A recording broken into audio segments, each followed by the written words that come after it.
IPL में चेन्नई और मुंबई के बाद अगर फुल पैसा वसूल मैच होता है तो उस मुकाबले का नाम है बेंगलोर वर्सेस चेन्नई। यहाँ रोमांच की सारी हदें पार हो जाती हैं और बेंगलोर के फैंस का जो रिएक्शन होता है वो देखने लायक होता है। जी हाँ दोस्तों, चेन्नई का अगला मुकाबला बेंगलोर से होने वाला है, जिसे आप मिस करना बिल्कुल मत भूलिएगा। अगर आपने इस मैच को नहीं देखा फिर आपने आईपीएल में आखिर देखा ही क्या है। लेकिन राजस्थान ने हमें हराया, उसका दर्द सीने में बाकी है। लेकिन रजवाड़ों को हम उनके घर में 27 अप्रैल को बुरी तरह हराएंगे। लेकिन फिलहाल तैयारियां 17 अप्रैल की करनी होगी, जिसमें रन मशीन कोहली और मिस्टर कूल MS धोनी की पलटन आमने सामने होगी। राजस्थान रॉयल्स के खिलाफ चेन्नई में 3 रनों से हार गई, जबकि MS धोनी और रविंद्र जडेजा नॉट आउट रहे। ऐसे में हार मिलना चेन्नई वालों को काफी खल रहा होगा। दोस्तों, मैच में हार और जीत तो होती रहती है, लेकिन अब सबसे चुनौती चेन्नई के सामने रॉयल चैलेंजर्स बैंगलोर की है और चेन्नई को ये मैच जीतकर अपनी बादशाहत कायम रखनी होगी और दोनों टीमें जीत की राह पर लौटना चाहेंगी। बेंगलोर वालों की हर बार की तरह इस सीजन में भी किस्मत खराब है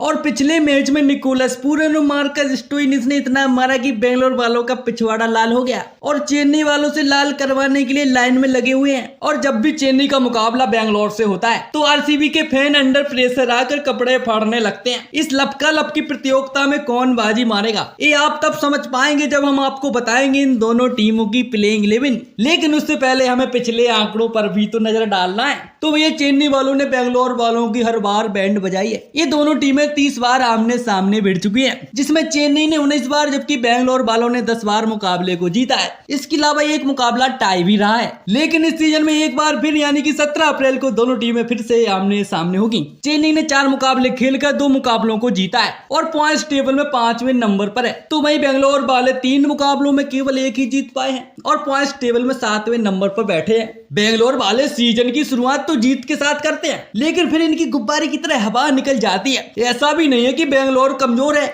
जिसमें भैया कोहली, फाफ डू प्लेसिस और ग्लेन मैक्सवेल जैसे खिलाड़ी मौजूद है, लेकिन फिर भी बेंगलोर जीतते जीतते हार जाती है। लेकिन MS धोनी के सामने कोहली हो या मैक्सवेल अगर सावधानी हटी तो दुर्घटना पक्की घटने वाली है और जब ये दोनों टीमें आपस में भिड़ेगी तो मैच का रोमांच ही कुछ अलग होगा।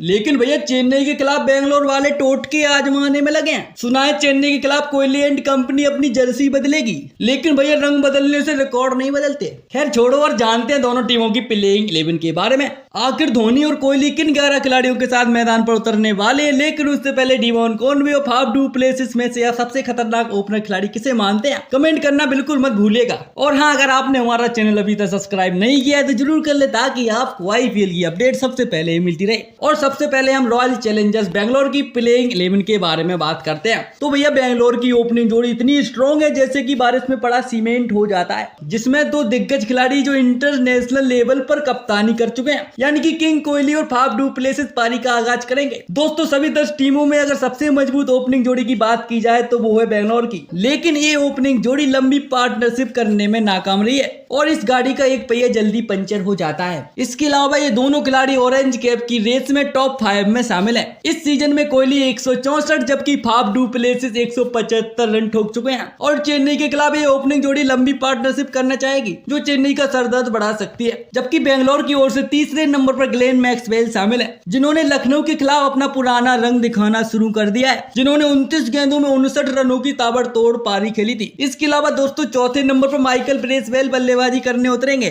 जो बड़े हिट लगाने के लिए जाने जाते हैं, लेकिन माइकल ब्रेसवेल अपना जलवा दिखाने में नाकाम रहे हैं। लेकिन ब्रेसवेल चेन्नई के खिलाफ गेम चेंजर खिलाड़ी साबित हो सकते हैं। तो वहीं 5वें नंबर पर दिनेश कार्तिक बैटिंग करने उतरेंगे, जो बेंगलोर के लिए फिनिशर का रोल प्ले करते हैं और कार्तिक को चेन्नई के खिलाफ लंबी पारी खेलनी होगी, तभी जाकर बड़ा टारगेट डिफेंड किया जा सकता है। जबकि 6ठे नंबर पर बेंगलोर की ओर से अनुज रावत, तो वही 7वें नंबर पर शहबाज अहमद बैटिंग करने उतर सकते हैं। तो दोस्तों ये थी बेंगलोर की बैटिंग लाइनअप, जिसमें नंबर 7 तक अच्छी खासी बैटिंग मौजूद है। लेकिन भैया अब हम बात करते हैं बेंगलोर की बॉलिंग लाइनअप्स की। तो तेज गेंदबाजों में मोहम्मद सिराज और हर्षल पटेल के अलावा बाइन परनेल और डेविड विल्ली मौजूद हैं, जबकि स्पिन गेंदबाजी में शहबाज अहमद और माइकल ब्रेसवेल के अलावा ग्लेन मैक्सवेल मौजूद है। दोस्तों बेंगलोर की टीम काफी स्ट्रॉन्ग है और फाफ डू प्लेसिस इसी प्लेइंग 11 के साथ चेन्नई के खिलाफ मैदान पर उतरने वाले हैं। लेकिन अब हम बात करेंगे धोनी की पलटन की। आखिर किंग कोहली के खिलाफ माही किसे अपनी प्लेइंग 11 में शामिल करते हैं, क्योंकि दोस्तों लगातार चेन्नई की प्लेइंग 11 में बदलाव देखने को मिल रहे हैं, जिसमें बेन स्टोक्स और दीपक चाहर पहले से ही चोट की वजह से बाहर हो चुके हैं और बेंगलोर के खिलाफ धोनी अपनी टीम में बड़ा बदलाव करने वाले हैं। तो आइए जानते हैं आखिर आरसीबी के खिलाफ कैसी होगी चेन्नई की प्लेइंग 11। तो दोस्तों ओपनिंग में ऋतुराज गायकवाड़ और डेवन कॉनवे पारी की शुरुआत करेंगे।